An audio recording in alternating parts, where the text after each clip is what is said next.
I don't know if I mentioned this in my last video, but I'm 3 years sober. Man, does it feel great. Hard to get here. Definitely a struggle. Little Blitz back there, he's excited too. But I wanted to talk a little bit about the struggles. So it wasn't until that I was truthful to myself that I was powerless over alcohol is when the real change started to happen.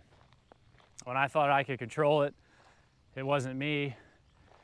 You know, I'm not like those folks you see on the TV and the news that I could have just a couple drinks and stop whenever I wanted, or be able to control myself. It wasn't until I knew that I was powerless and I was truthful that real change started to happen.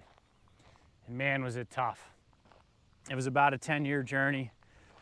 And like I said, anything from counting beer tabs to trying to drink water in between, or timing drinks, or eating a big meal, or not having liquor, all that stuff didn't matter. Could have been once, or twice, I would have been okay. But man, when it gets you, it gets you.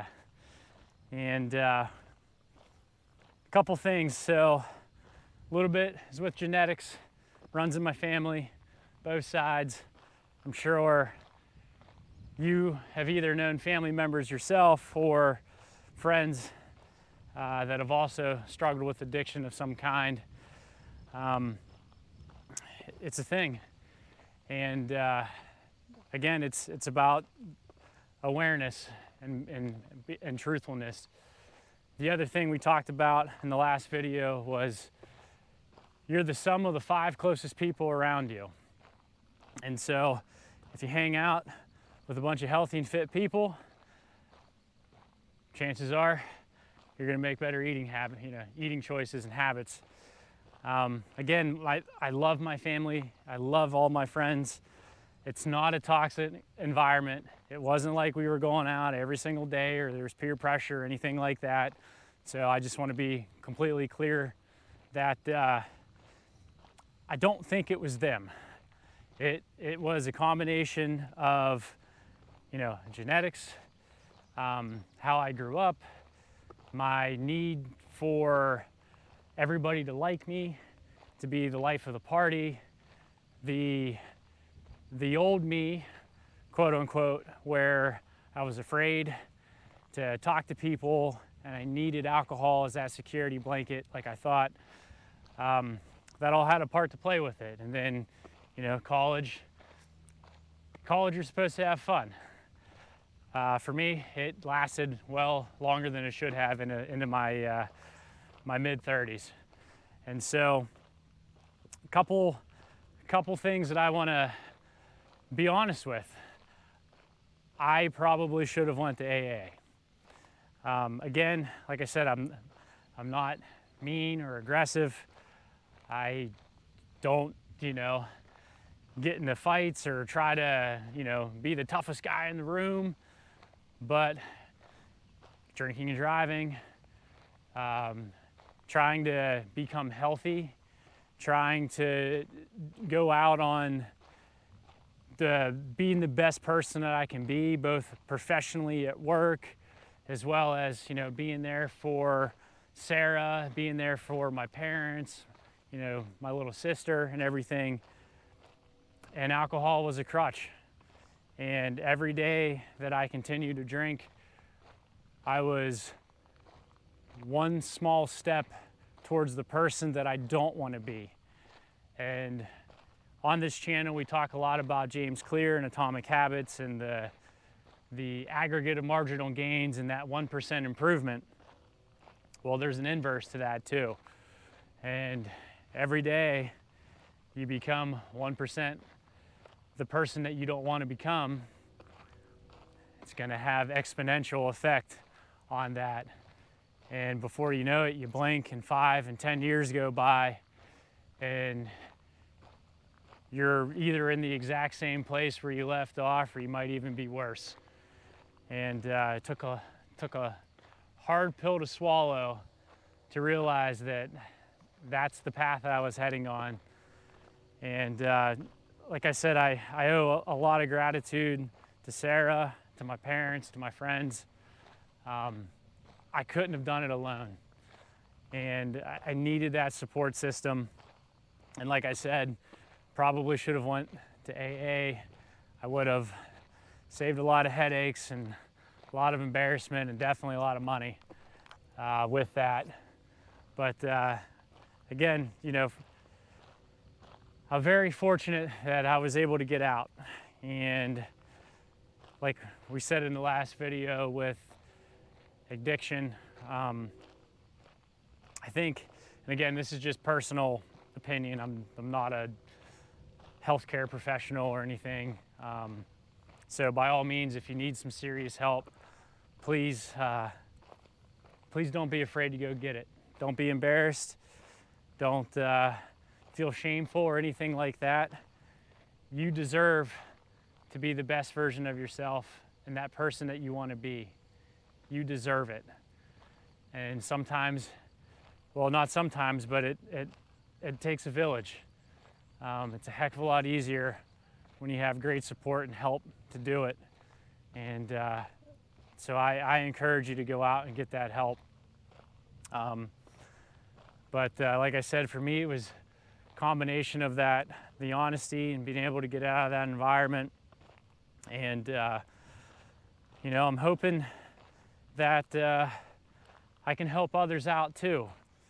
Again, I never hit that quote unquote celebrity rock bottom that you see. I definitely got lucky a lot. Like I said, the drinking and driving and things like that, and feeling like I'm invincible and it's not going to happen to me. I don't know who was looking out for me above, but I owe it to them too. But I'm hoping that these videos help you out. Again, if you want to reach out and talk to me, you can. I'll be more than happy to share more personal details of my story and recovery. But it took a long time. Like I said, it was a 10-year journey. And that first 30 days was tough. I don't know what the quote is or who said it about 21 days build a habit, but it took a heck of a lot longer than 21 days. I struggled with normal happy hours. I don't want to say happy hours, but like normal work functions where folks would go out, and it's really odd. If you do drink, you fit in, but if you don't drink, it's really easy for people to call you out.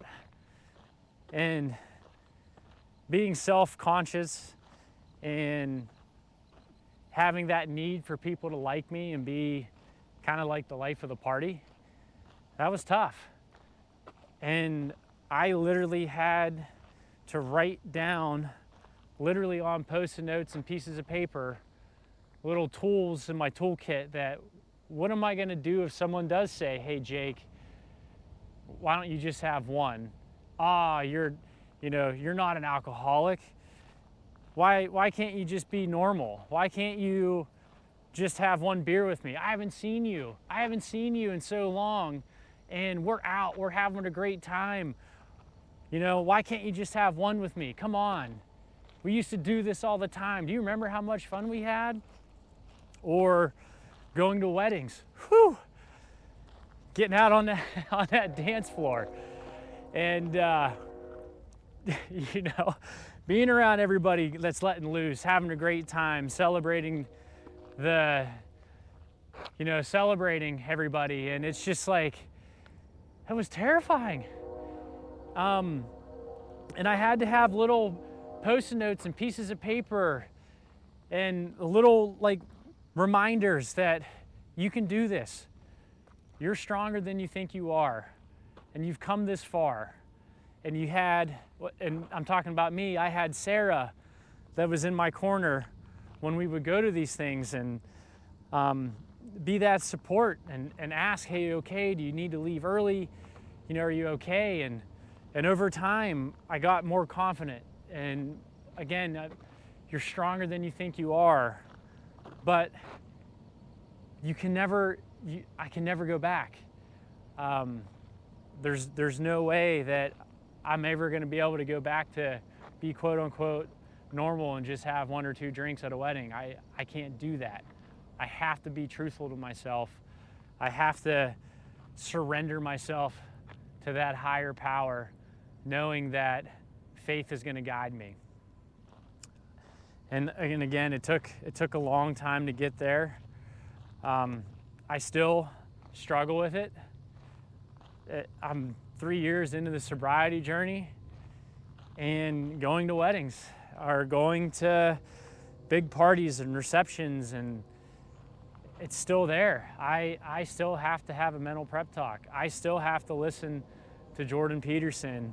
I still have to listen to other podcasts like Rich Roll's, where he openly talks about his struggles with alcohol and hitting rock bottom. And he's one of those that it's a really big advocate of AA.